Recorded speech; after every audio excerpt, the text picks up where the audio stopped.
नमस्कार, मैं हूं मनीषा झा। आस्था के इस प्रोग्राम में आपका बहुत बहुत स्वागत है। सावन में मंगला गौरी की पूजा क्यों की जाती है और साथ में उन्हें प्रसन्न कैसे किया जाए, इसी विषय में हमारे साथ बात करने के लिए मौजूद हैं आचार्य मोक्षित जी। आचार्य जी, आपका बहुत बहुत स्वागत है। आचार्य जी, मंगला गौरी की पूजा सावन में किस प्रकार की जाती है और किस लिए की जाती है? आपने बहुत ही सुंदर प्रश्न पूछा है, क्योंकि हम और आप ये तो सभी लोग जानते हैं कि श्रावण में भगवान श्री देवादिदेव महादेव की आराधना की जाती है। परंतु इसी श्रावण में जितने भी मंगलवार पड़ते हैं, उस मंगलवार के दिन माँ मंगला गौरी की पूजा अर्चना की जाती है।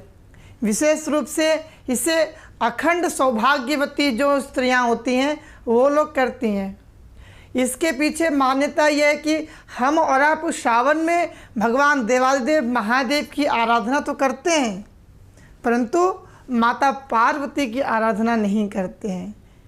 इसके सौभाग्यवती जो स्त्रियां होती हैं वह अपने पति के दीर्घ आयु के लिए इस व्रत को करती है। माता पार्वती ने भी इस व्रत को किया था भगवान शिव को अपने पति के रूप में प्राप्त करने के लिए। इसीलिए अगर आप भी अपने पति को दीर्घ आयु चाहते हैं तो आप भी श्रावण के प्रत्येक मंगलवार के दिन मंगला गौरी का पूजा किया जाता है, तो आप भी उस दिन माँ मंगला गौरी का पूजन अवश्यमेव करें। इस बार जो पहला मंगलवार पड़ रहा है वह 27 जुलाई को पड़ रहा है। 25 तारीख से श्रावण प्रारंभ होंगे और 26 तारीख को श्रावण का पहला सोमवार है और 27 तारीख को मंगलवार पड़ रहा है। इस बार श्रावण में 4 मंगलवार पड़ेंगे। उसकी जो तिथियां हैं वह 27 तारीख को पहला मंगलवार है और जो दूसरा मंगलवार है वह 3 अगस्त को पड़ रहा है। तीसरा मंगलवार वह 10 अगस्त को पड़ रहा है और चौथा मंगलवार वह 17 अगस्त को पड़ रहा है। इन चारों मंगलवार के दिन माँ महागौरी की आराधना की जाएगी, यानी कि माँ मंगला की आराधना की जाएगी।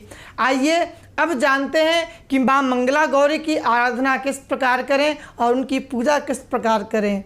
जब आप मंगलवार के दिन, यानी कि आप आज के दिन जब प्रातःकालीन उठे, स्नान आदि क्रिया करने के तत्पश्चात स्वच्छ वस्त्र धारण करें और अपने समक्ष एक चौकी रख करके उस पर लाल रंग का कपड़ा बिछाएं, क्योंकि लाल रंग के वस्त्र स्त्रियों के लिए वह सौभाग्य का प्रतीक माना जाता है। इसलिए आप उस दिन चौकी के ऊपर लाल रंग का कपड़ा बिछाएं और अपने समक्ष माता पार्वती की मूर्ति रख करके उनकी पूजा करें। षोडशोपचार से उनका पूजन करें, अर्चन करें और उनको 16 श्रृंगार अर्पण करें। साड़ी इत्यादि अर्पण करने के तत्पश्चात आप उनकी आराधना करें, उनको भोग लगाएं और विशेष रूप से अपने पति के दीर्घ आयु के लिए आप आज के दिन माँ मंगला गौरी की पूजा अवश्यमेव करें।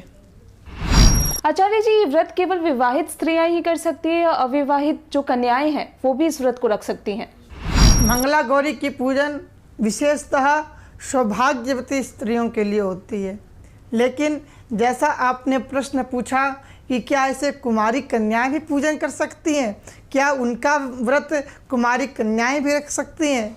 लेकिन मैं बता दूं कि कुमारी कन्याओं को ये व्रत नहीं रखना चाहिए। हाँ, आप आज के दिन माता गौरी की पूजन कर सकते हैं, अर्चना कर सकते हैं, परंतु उनका व्रत रख करके उस व्रत का उद्यापन यह कुमारी कन्याओं के लिए नहीं है। सिर्फ और सिर्फ यह जो व्रत और त्यौहार है वह सौभाग्यवती स्त्रियों के लिए है। इसीलिए आप सभी सौभाग्यवती स्त्रियां आप आज के दिन माँ मंगला गौरी की पूजन अवश्यमेव करें। आप सभी सौभाग्यवती स्त्रियों को पुनः ढेर सारी शुभकामनाएं और बहुत बहुत बधाई। माता पार्वती की अनंत कृपा आप सभी के जीवन में निरंतर प्राप्त होती रहे।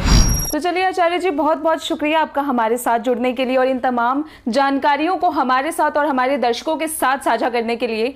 तो आस्था के इस प्रोग्राम में फिलहाल के लिए इतना ही। आस्था से जुड़ी तमाम जानकारियों के लिए बने रहिए एबीएन न्यूज़ के साथ। नमस्कार।